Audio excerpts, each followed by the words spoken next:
Nailigtas ang 7 mangingisda na sakay ng tumaob na fishing boat mula Hintotolo Island sa Masbate. Tumagal na mahigit 2 oras ang rescue operations ng Philippine Coast Guard Iloilo.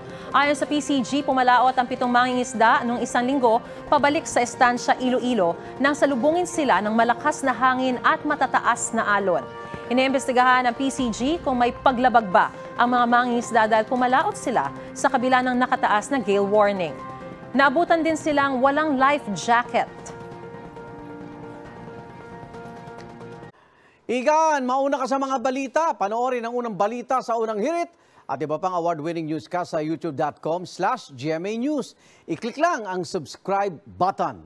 At sa mga kapuso abroad, maaari kaming masubaybayan sa GMA Pinoy TV at www.gmanews.tv.